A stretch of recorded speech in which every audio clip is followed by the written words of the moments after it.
It's a windy spring day in Washington, D.C., and this man is creating a storm in the world of Christian politics. Where are you on abortion? Conservative, pro-life, have been for 25 years. On same-sex marriage? Conservative, oppose gay marriage. So with statements like those, why are some of the biggest names of the religious right denouncing Richard Cizik? Because of statements like this.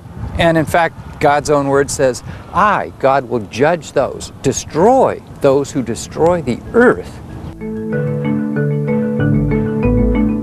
Cizik is preaching the gospel of saving the planet.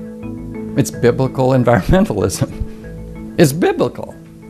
It's being a steward of the earth. It's caring about issues that will impact millions of people, like climate change. May we embrace your charge to watch over and care for all the creatures of the earth. Cizik is a minister and vice president of the National Association of Evangelicals, an umbrella group that represents 45,000 churches and tens of millions of American Christians. He believes God created the earth and that man is failing to take care of it.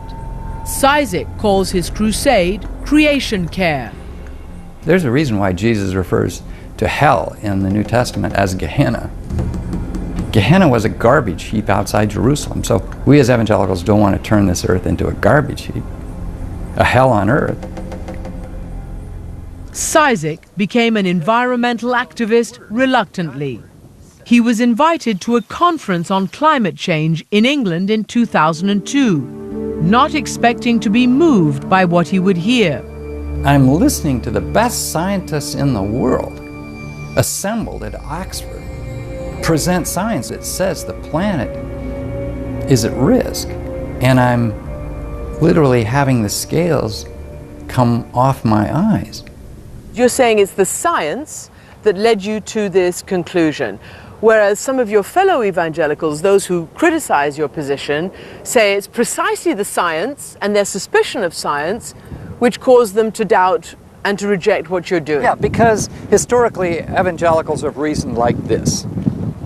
Scientists believe in evolution. Scientists are telling us climate change is real, therefore I won't believe what scientists are saying. It's illogical. It's an erroneous kind of syllogism, but is that what's been occurring? Absolutely. That attitude has been changing. According to a recent poll, 70% of evangelicals now see global warming as a serious threat to future generations.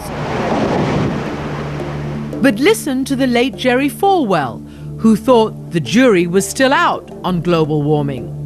And when you look at who's promoting it, the United Nations, no friend of the U.S. in most cases, and liberal clergymen, and some evangelicals who are uninformed.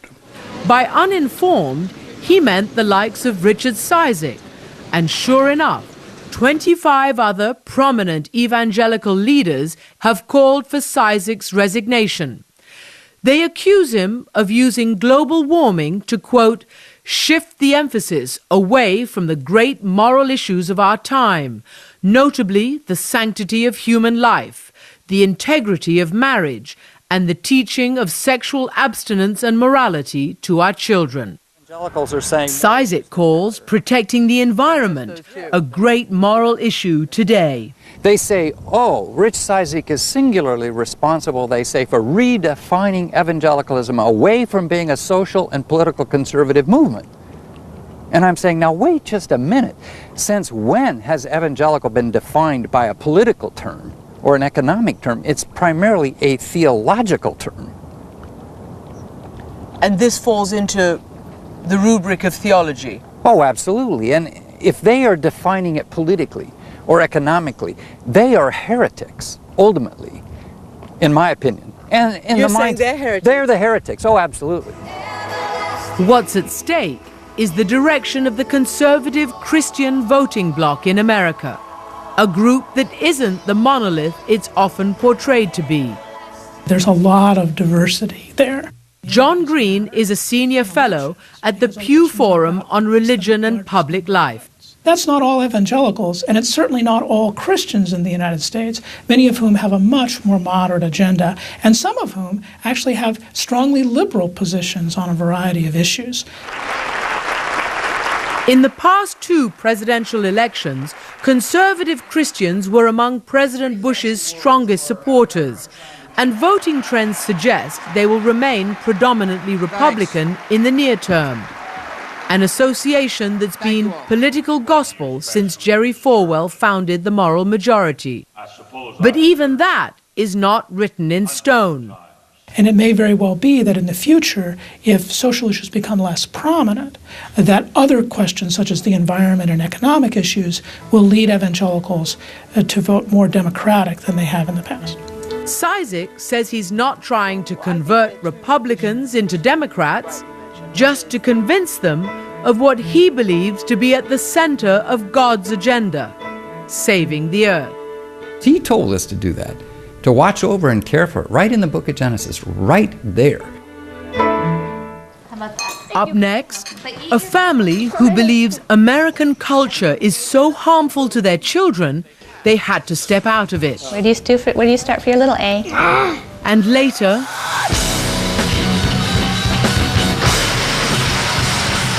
22,000 Christians and their battle cry.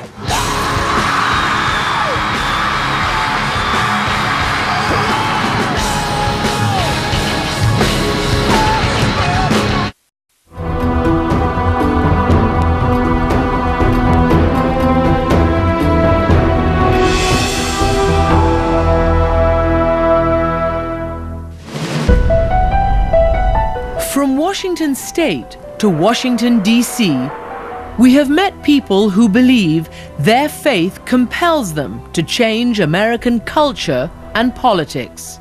But there are also people who are fighting in a very different way, by turning inwards. Yes. 5 times 1 is 5. 3 times 0 is 0. It's a familiar scene. 5 times 10 is 50. But they aren't doing homework. Where do you start for your little A? This is school, and their mother is the teacher. You have an eraser. Here you go. Jennifer Navarre and her husband Mike are quiet warriors against a culture they feel is dangerous for their children. They're fighting back by opting out, teaching their children at home because for them, public schools are faithless and morally bankrupt. Most of the schools are secular in their thought, in the direction, very humanistic, and those are things that we wouldn't want to raise our children under. What is it about the sort of public sphere that you don't want to expose your children to? Well, it's more what we want to expose them to here. What they wouldn't get there is what we want to teach them here, and that would be a Christian worldview. Mike runs a landscaping business and is also a part-time preacher at a small local church. Jennifer stays at home and is the primary teacher of their 5 children: 9-year-old Lucas, 7-year-old Eden, 5-year-old Trinity, 3-year-old Aria, and 1-year-old Daniel. And they say, God willing, they'll have more. Jennifer's days are hectic. All right, you want your drink? With me. Especially with 2 toddlers running around. But whether she's being a mother or a teacher, All right, let me see you do your E. the focus remains strictly on God. What happened to her? What happened? God put them out of the garden because they did not obey, right? The homeschool movement has been growing since the 1980s. An estimated 2 million children are taught at home, many for purely religious reasons. It's become a billion-dollar industry. Books, magazines, and internet resources designed to help homeschooling parents. We don't just do math because you need to know math so that you can go to college and get a job. We study math because God created math, and God loves math. Do you like being homeschooled? Mm-hmm. Do you ever feel a bit different? No, not at all. What do you learn here at home? I learned math, science, geography, history, and Latin.